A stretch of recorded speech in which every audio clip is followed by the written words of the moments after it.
Welcome back to Sacred Cow Barbecue, everyone. I'm your host, Patricia Aiken. For the second hour, I'm really pleased to bring Frederick C. Blackburn back.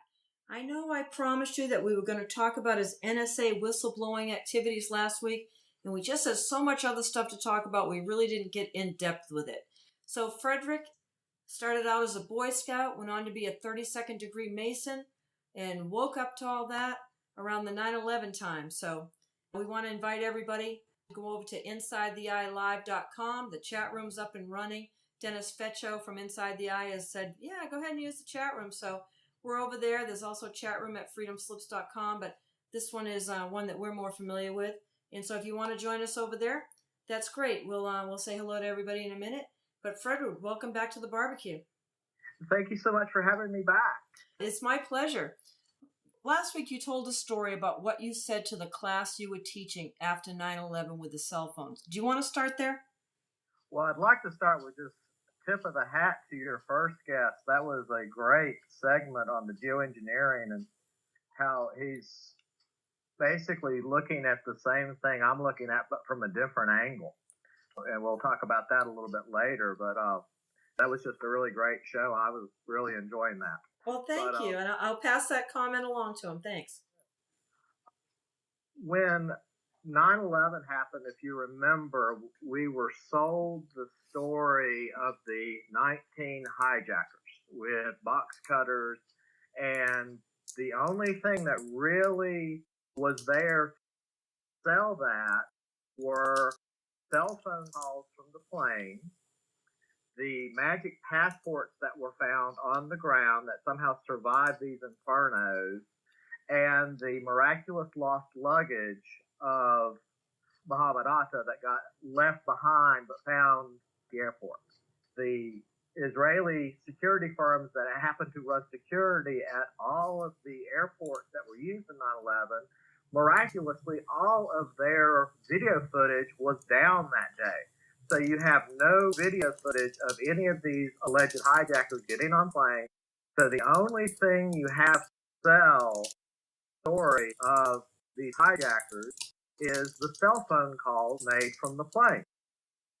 Well, with 2001 technology, those cell phone calls were physically impossible.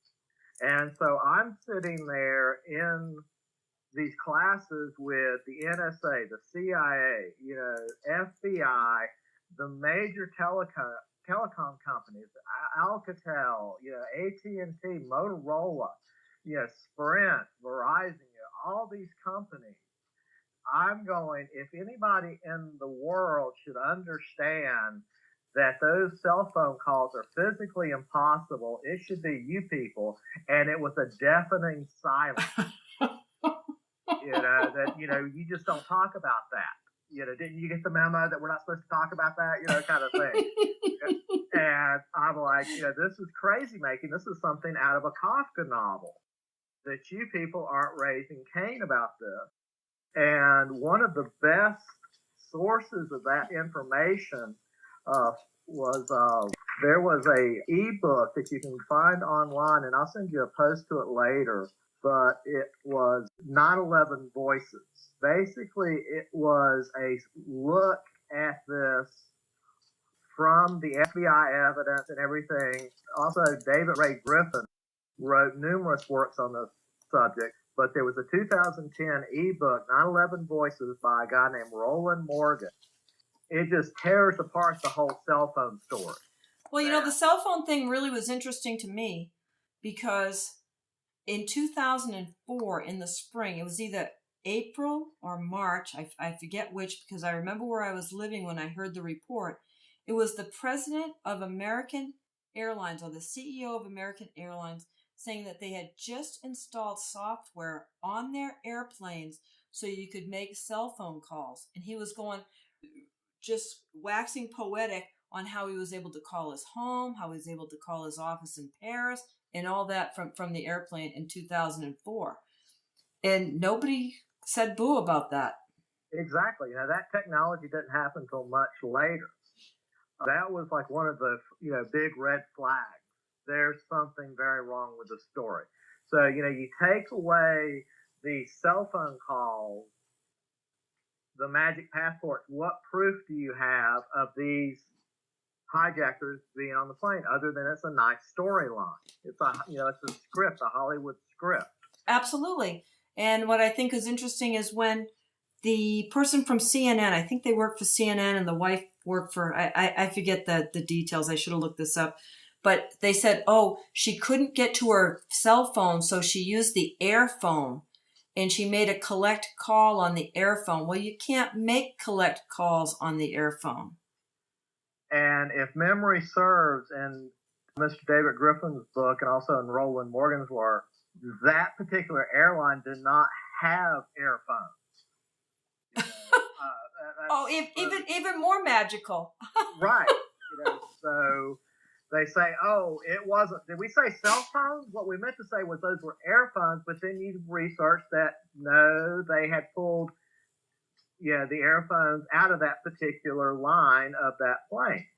So then where were they? And that's what these books really go into, is how they keep trying to change the story, and then you throw in the facts, and so they try to say the story again.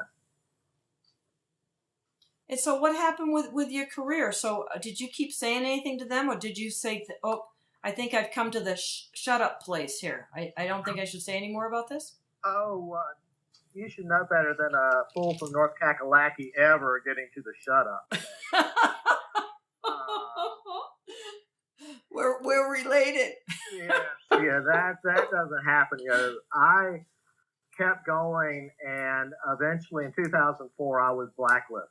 I was scheduled to fly out to do a class in San Diego for naval intelligence. And at 5 o'clock on Friday afternoon, I was supposed to fly out on Sunday and start the class on Monday. About 4:55 on Friday afternoon, I get a call from the head of instructor services for the company I was working for, which is Global Knowledge in Cary, North Carolina. And they basically said, your services are no longer needed. Your contracts are canceled. And I'm like, what is this being based on? She was very, very upset. You could tell she was very, very nervous. She would not give any indication, because I'm like, why? I'm one of the best instructors you have. I'm one of the co-developers of this curriculum. I have the best evals of any of your instructors. I have the golden resume for this material. Why would you be letting me go? And it was just, your services are no longer needed. I'm kind of, this is crazy. And so I say, well, I'm going to go work for your competition or somebody else. What was strange there is, with my business, I had this company that subcontracted into Global Knowledge. The company was called Bivouac International, and I was doing global training for telecommunications. My phone was constantly ringing. People were always asking me to come in and consult for them, trying to get me to come to work for them, develop classes for them. And after that Friday, suddenly it was like my phone had been disconnected. It's just, you don't exist anymore. My phone stopped ringing. And finally, a friend of mine took me aside and said, and he was high up in intelligence work and stuff. And he said, you didn't hear this from me, but you've been listed. And part of the Patriot Act was the ability by this shadow cabal to put you on these watch lists, and you were not allowed to know if you're on a watch list. There's no way you can find out if you're on a watch list, get off a watch list, and all they basically have to do is go into an employer and say, one of your people is on a watch list. That's kryptonite. They're so afraid of these guys in suits that they immediately say, well, what do we have to do to stay in good standing?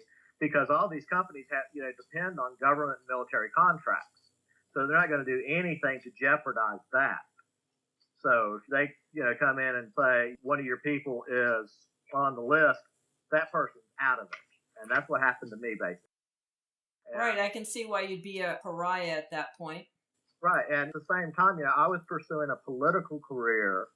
And in 2002, I had run for North Carolina House. and I was also, a chair of the county party. I was on the executive committee at the state level. I was a delegate to the national convention. When I came out in 2002 for not only 9/11 Truth, but also to blow the whistle on the NSA spying, I had a whisper campaign and basically was run out of the party. Instead of people, listening to what I'm saying about this, they're just, you need to go.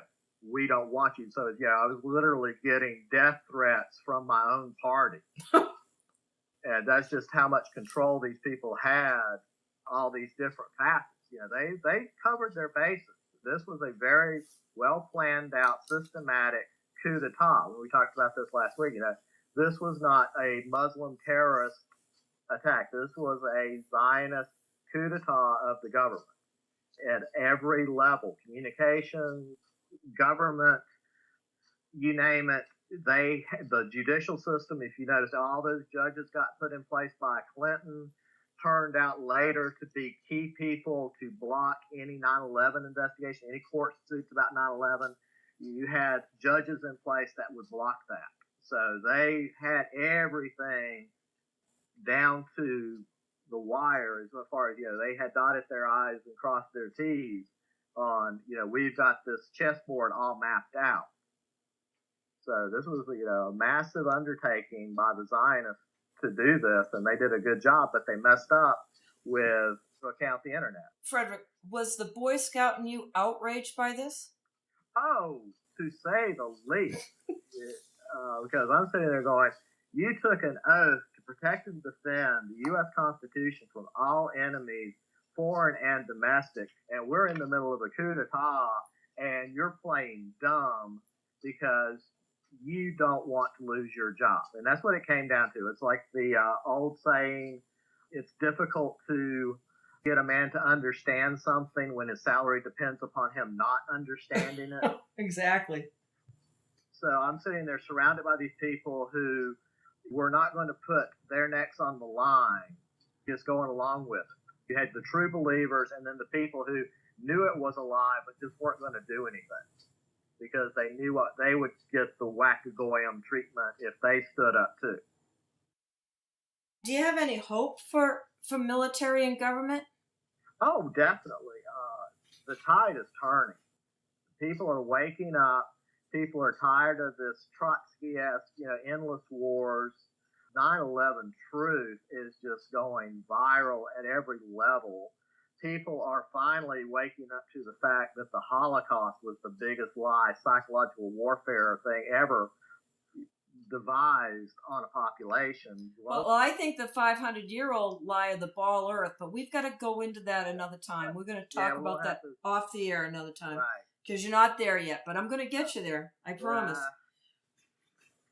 But I definitely see hope. The previous guest was talking about awakening people, getting people organized, getting the fear out of the system, and basically to come up with alternative systems that will starve the system. I always call it starve Boz, B-O-Z, the beast of Zion. Starve it. Don't feed into it.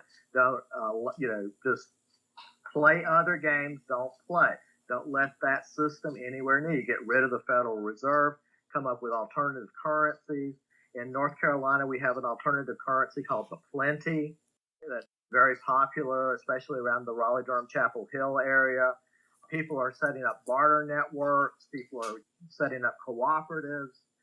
You're seeing all these gray economies that are set up so people are not paying into the Federal Reserve money racket IRS scam. That was just a racket. That was, the first coup d'etat in 1913 when they took control of the banking away from the government. Sure. Yeah, the creature from Jekyll Island, when Rothschild's agents got the Jewish bank back into the United States to loan us money at interest, which was completely against what the Revolution of 1776 was fought over.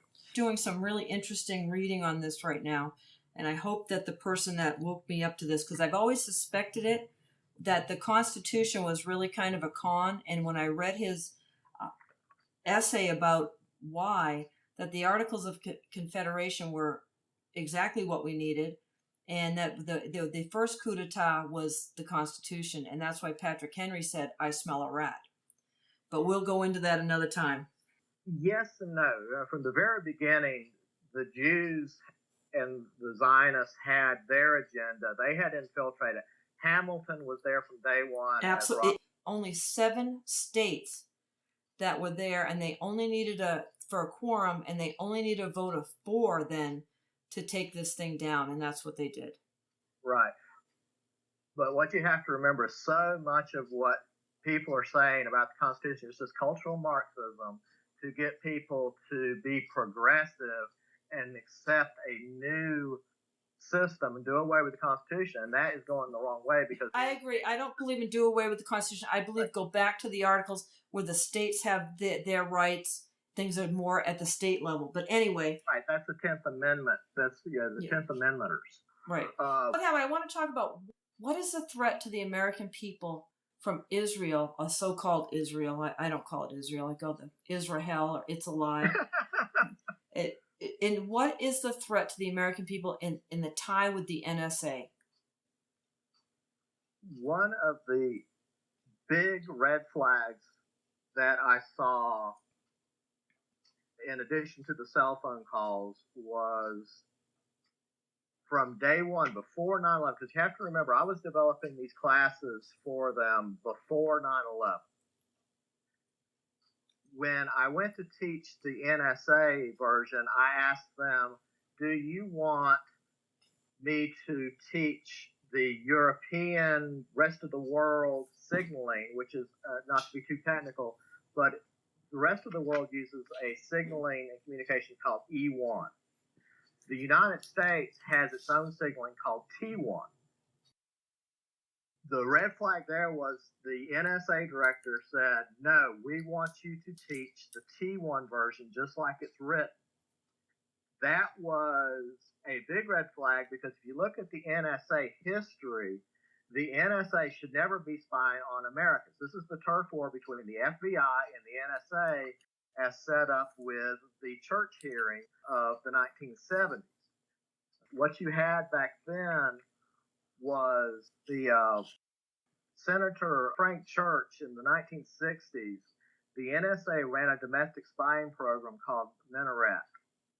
They were spying on U.S. Senators Frank Church and Howard Baker. This got discovered, and in 1975, Frank Church led a committee to investigate the NSA shenanigans.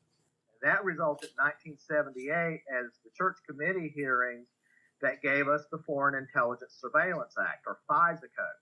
Well, that sounds like he took it personal.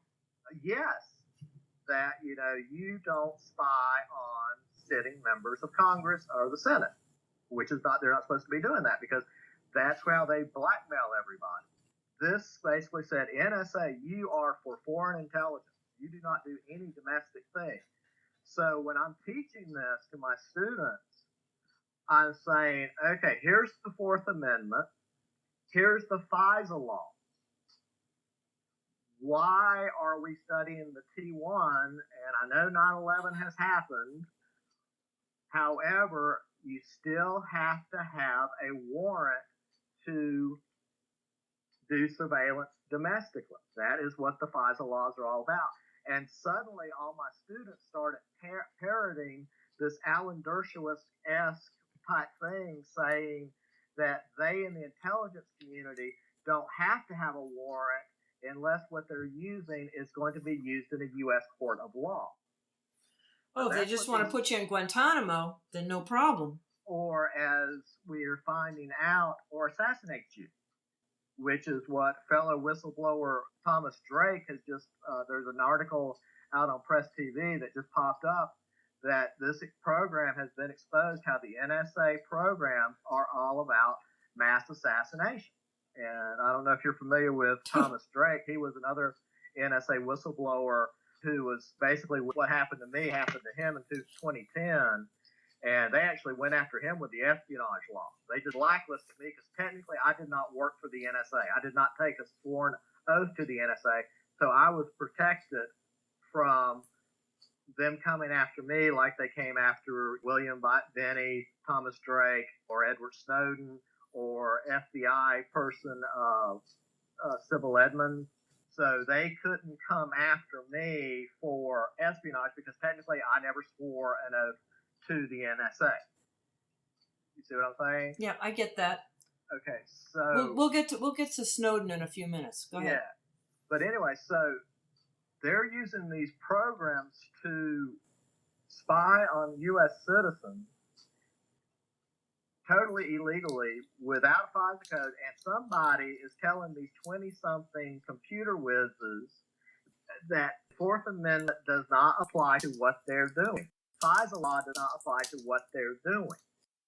So my big question was, who is telling you this? That is not what the communication laws say.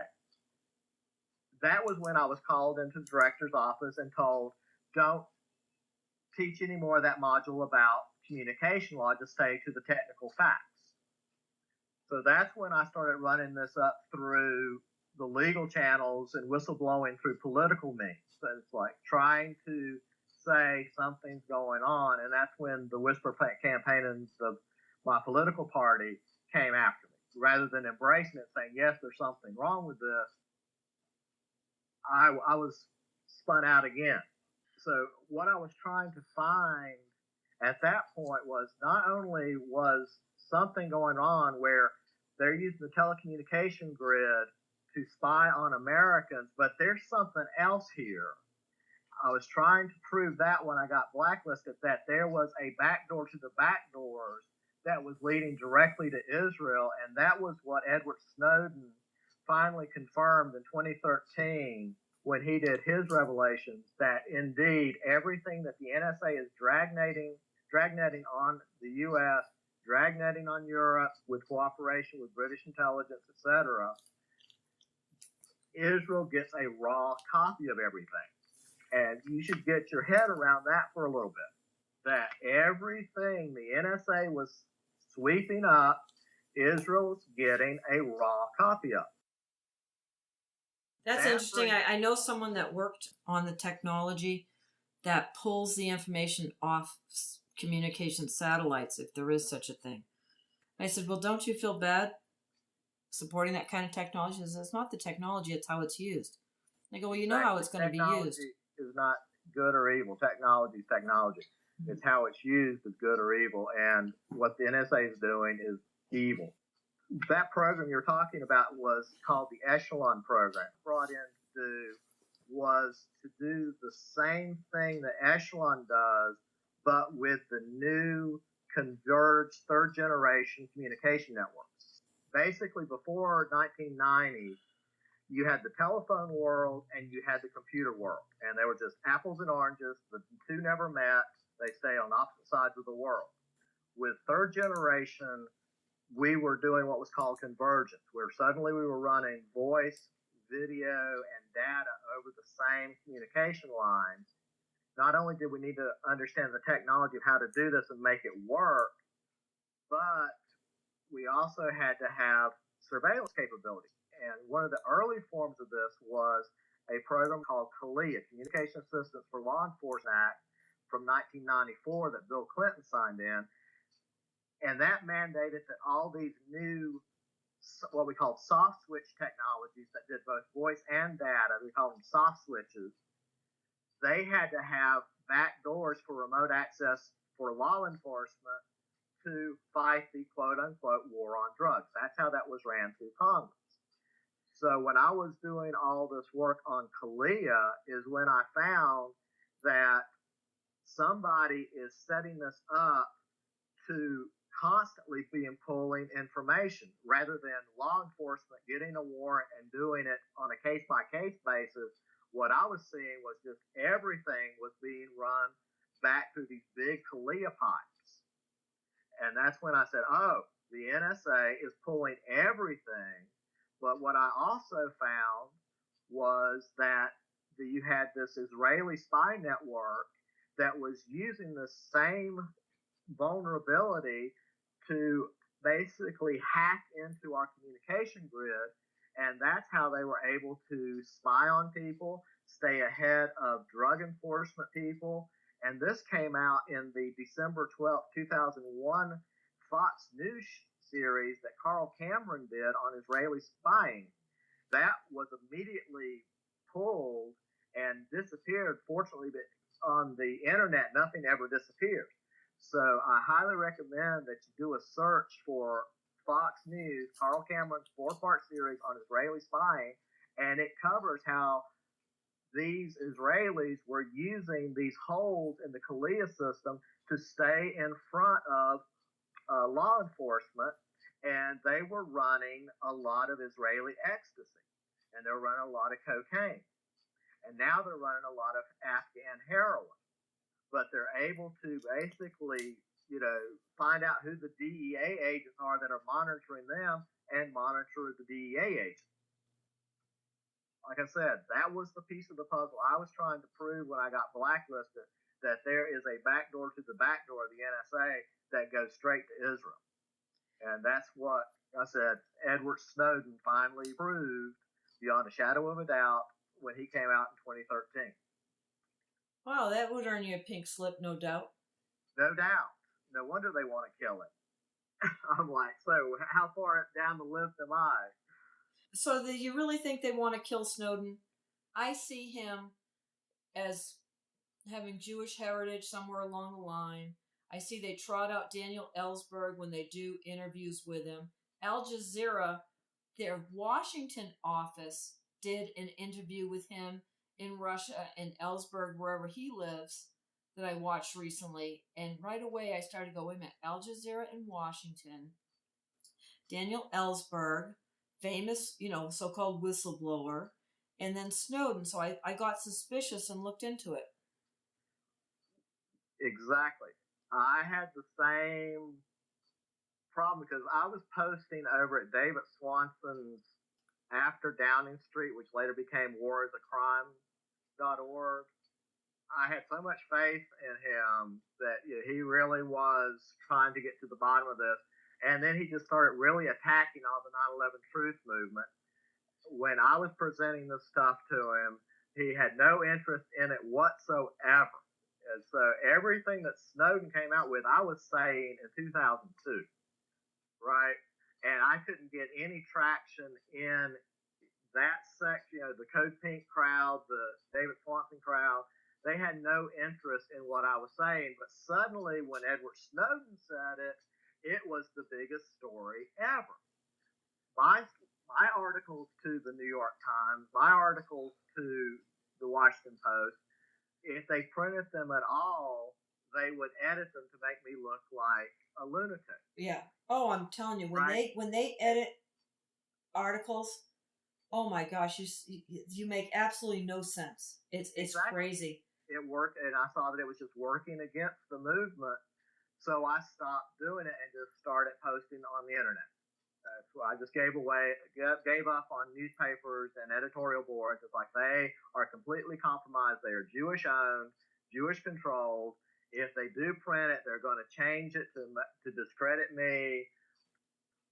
So I just gave up on that whole media. But I too have reservations on Snowden. It was important that he released the truth because it validated what I had been saying for all this time. But at the same time, why did suddenly the UK, the Guardian, and the Wall Street Journal jump on the story same day? Why did Glenn Greenwald jump on the story? Why did he arrive in China with all those printed signs telling him what a hero he was? That was this is orchestrated. Orchestrated things. This is a rent-a-mob. This is not our real whistleblowers are like me and William Binney and Thomas Drake that are screaming from the top of the roof and nobody's listening to us, and we're having to dodge the bullets at the same time, right? And so why did all of a sudden this become a sensation? And one of my hypothesis is that it was an attempt to put a fear element on the internet that, if we show them what we're doing, maybe these bloggers will shut up because we'll scare them. See what I'm saying? Yeah. That's an interesting point. And meanwhile, I'm sure Snowden's hasn't missed a meal in Russia. Right, and I was living out of my car for 2 years. Yeah, but you were living. I was homeless for 2 years, living out of my car in a tent. But you were living. Yeah. So I share your concerns about Snowden, but I just think it's okay from a psychological warfare. You wanted to really put some cold water on the power of the internet. That would be a way to do it. But I don't think it really. I think it chilled people out for a bit, but then they just got mad and I think it revitalized. So I think that operation may have backfired. What about Julian Assange? I don't know if I'm saying his name right. Assange. Same thing. It's like a controlled opposition. It's always what these people aren't talking about that concerns me. Chomsky, he is a gatekeeper of the left. I used to admire the man so much. He was one of my idols pre 9/11. Like I always say, 9/11 changed everything. I had so many idols that I just thought were the best people ever. And after 9/11, I'm like, why aren't you talking about this? Yeah, this really separated people in a hurry. Yes, and it just came down to the left-right paradigm of gatekeepers. You got Jews on the left, Jews on the right, working the two systems against each other, but the only people that ever benefits is world Zionism. That's the core of the issue. They want their world Zionist control, and they want us to be slaves or dead. And like your first guest was talking about, they're doing mass extermination programs. They're killing millions of people. Various things from these wars of terror up to what we're talking about with these NSA global assassination programs, where they're selectively targeting key individuals to take out the leadership of these communities and these nations. And that's like Gaddafi.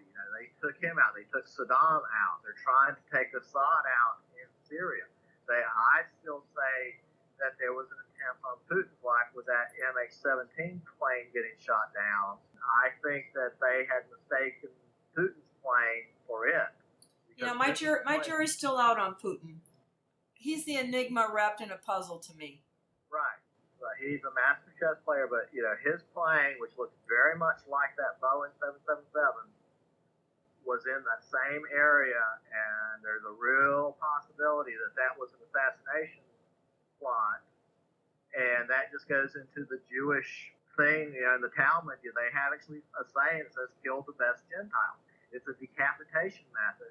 And if you go through Mike King's history of Rothschild Planet, where he basically traces the origin of the Zionist movement from the House of Rothschild up to present day war on terror, you see how many of these assassinations were done to benefit Jewish interests. So, Mike King has it going on. TomatoBubble.com. Incredible. Yeah. So you have these NSA programs that are doing profiling to create hit lists for assassination. And it's all based on what we call game theory models. And one of the big guys we talked about was Dr. Robert J. Allman, an Israeli Jewish supremacist who basically took John Nash's game theory model and put the Talmud on top of it and said, we're going to use these game theory models to become masters of the world. And we're going to kill anybody that stands against us. And that's what they're doing. And it's just mass extermination and specific extermination to take out leadership. And that's consistent through the Bolsheviks, through the Young Turks. They target the leaders for assassination, kill the leadership, and then the masses will follow whoever they put up. The masses have to have some leader, so you kill the leader that's looking after that country, and then you basically enslave them to another system. And that's the Jewish Talmudic model. And it always has been, always will be. Yes, and that's why I'm just loving the Mike King book on Rothschild Planet, because he looks at a global history and you see all these events happening. Not only can you see the modus operandi of this criminal cabal, how they operate, but you can also get a real good picture of where the end game is going. What is the Jewish end game? And it's greater Israel with the rest of the world enslaved to serve the Jews.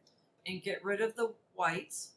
And yes, that's a big key thing is white genocide. Because they can manage the non-whites if we'll get out of the way. Right. And we talked about this in the last show. Under Talmudic law, there should be three types of humans: white humans, brown humans, and black humans. And the only white humans are supposed to be the Jews. To the Jewish supremacist, a white non-Jew is an abomination to the law. And you got to get your head around that. And that's why we have this white genocide going on in the form of forced immigration, or I call it invasion of North America, Europe, South Africa, and Australia. They are wiping out the traditional white culture, especially white Christian culture, to make it a blended system. They call it multiculturalism. They call it diversity. It's all these cultural Marxism terms, but it's white genocide. They're trying to destroy white identity so that only the Jews are the white people and everything else is this mixed race and then black people. And that, if you read the Jewish people, you go out and read these rabbis, they write about them. But if you mention it, oh, suddenly you're an anti-Semite. I'm like, I'm just stating facts. And the first thing they do, you criticize or just bring up the fact, and you're an anti-Semite. You're, a Hitler lover. You're a hater. You're a hater. You're a racist. And I'm like, the Jews are the biggest racists on the planet. Hang out in Jew culture sometime. Go sit down with a bunch of hardcore Jewish supremacists and try to eat with them and see what happens. They will get disgusted. They will not eat with an unclean goyim. I used to love doing that. Just going over and it's like, oh, is that food? Let's eat together. They go, oh, no, I'm not hungry. It's like, oh, let's go get something to eat. Because I had all these Israelis in my classes. And they were just so arrogant. And, they would not, eat with you. They would not associate with you. When you were in the class, you were the servant. And they just kept trying to put you in this servient role. And it's like, I'm sitting there going, why are these Israelis in this classified class? This is a military class. This is these contractors like Booz Allen Hamilton. There were so many Israelis in those classes I would do for Booz Allen Hamilton. And it's like, oh, no wonder, Snowden came out of Booz Allen Hamilton. Dov Zakheim, after he left the Pentagon after stealing trillions of dollars, went to Booz Allen Hamilton. The guy, Dale Watson, the FBI chief non-investigator for both 9/11, the non-investigator for the anthrax attacks, the assistant non-investigator for the Oklahoma City bombing. He went to Booz Allen Hamilton after he left the FBI. Those people, ended up at Booz Allen Hamilton, and it was just packed with Israelis. And these, Jewish dual citizens. And that's a ridiculous thing because they're not dual citizens. They might be living in the U.S., have a U.S. passport, but they're Israelis. They're Jewish. There's not an American, no such thing. There's not a British Jew. There's not a French Jew. There are Jews. And people have to get their head around that. That's the reality. They never assimilate into their culture. They are always Jews. And try to subvert that culture to them. That's why they're always trying to get in any leadership position. And the first thing they do once they get in the door is bring in everybody they can behind to fill all the seats. So they have a Democratic majority. So it's mob Jewish rule. And they run everybody else out. And this is what Henry Ford was trying to warn the country about. What Charles Lindbergh was trying to warn the country about. Elizabeth Dilling, Father Coughlin. Right. All these people, but they're just anti-Semites, so we shouldn't listen to them, right? Oh, it's amazing the knee-jerk reaction they've programmed into our people about this. I had it myself. The first time I surfed into an anti-Jewish site, I remember thinking, oh my gosh, this is anti-Semitic. And I X'd out of it. And the still quiet voice inside me said, what's the matter? Don't you have discernment? well, why don't you go ahead and read that? And I said, really, I can read that? So I went in and I went, oh my gosh. I said, so if they're not God's chosen people, then who are?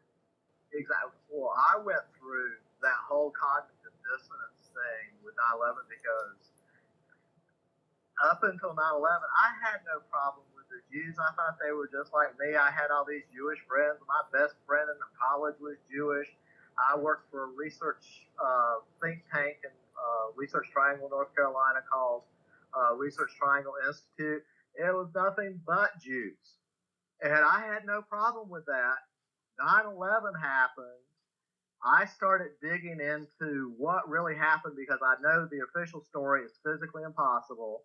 The only thing that made sense was this was a Israeli Mossad operation with cooperation with this Zionist element in the United States, mainly the PNAC group that had seized power and came in under Bush, the Project for the American Century.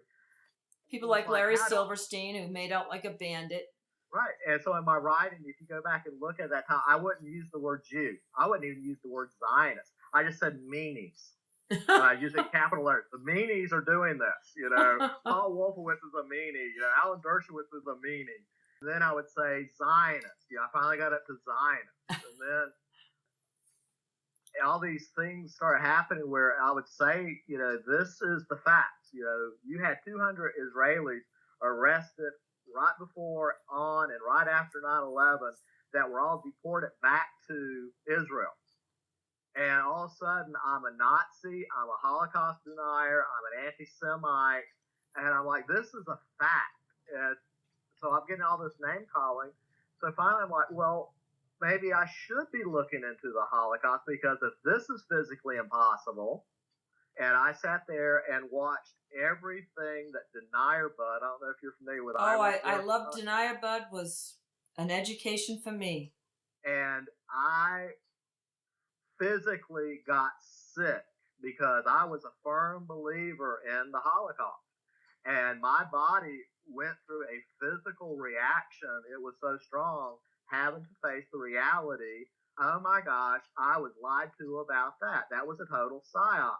And you see, like the original Buchenwald films with Billy Wilder, the Jewish Hollywood director coming in and filming this psyop operation under C.G. Jackson, was the General McClure. That was all psychological warfare with the shrunk soap and the human pelvis ashtray, and they made the Germans walk in. See how horrible you people are.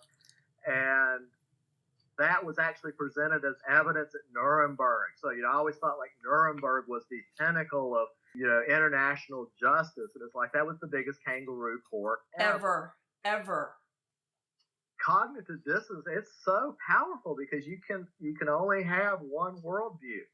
And especially if your survival identity gets wrapped up into that worldview, you're going to fight it tooth and nail to not see something that's going to contradict that worldview.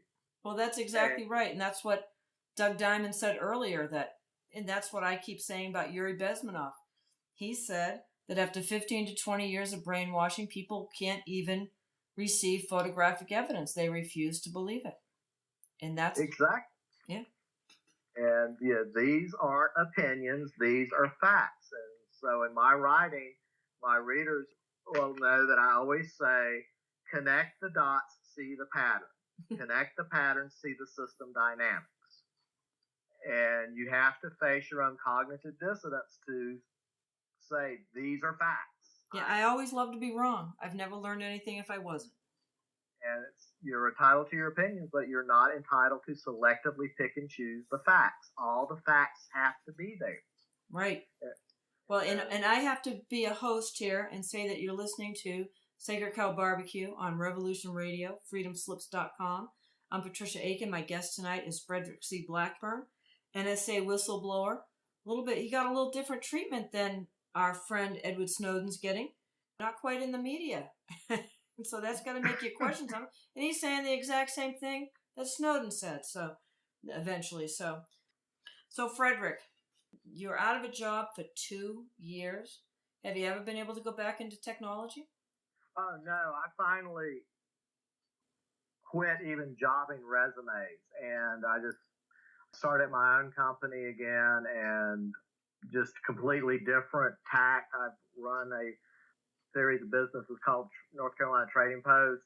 It's a cooperative model, and we do everything. It's good services and solutions for all creatures, great and small. I still have some of my personal clients that I do computer work for, but there's no way that any of the big telecoms or military are ever going to let me through the door again.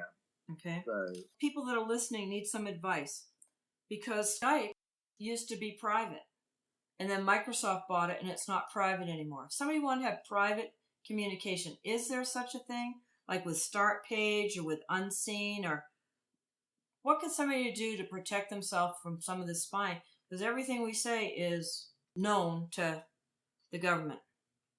right, well, you have to kind of understand the model that they're using.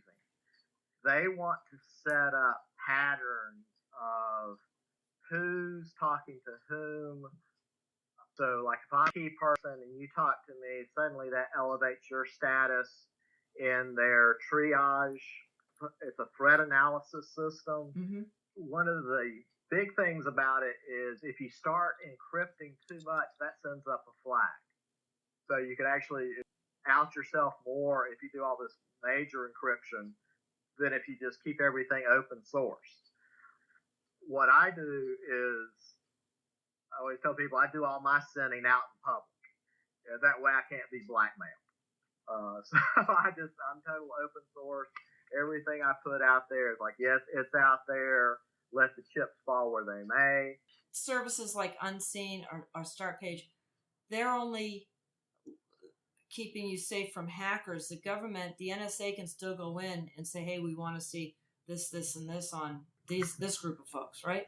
Right, and you just keep seeing story after story breaking about how they put in back doors not only in the software but actually in the firmware. So all these routers and switches and computers and different telecommunication gear, there's actually back doors at the firmware level that the manufacturers are putting in that they can access. I think the paranoia is the biggest trap. People really start getting scared of this, that they're too afraid to speak their mind. Then that falls into the learned helplessness trap that they're trying to do. They're trying to control you through fear. Like I say, I'm just an old country boy from North Kakalaki, and so I always say it's a good day to die. I'm going to speak my mind. I'm not going to be afraid. Speak the truth, and if they have a problem with it, then they bring it on. Well, I think fear mongering and the fear porn that they put out, there's a metaphysical thing going on with that. There's a spiritual connection with that, and keeping people in fear is a big part of it. And not being afraid just strengthens you in such an immense way that they probably hate that.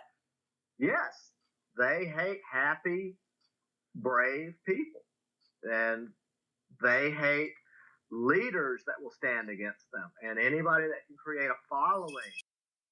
That's right. We're out of time already. I can't believe it. Man, this is going fast. Frederick C. Blackburn, thank you so much. Great conversation. Thank you so much for having me. We'll do it some more. I appreciate you, man. Have a good night. Take care.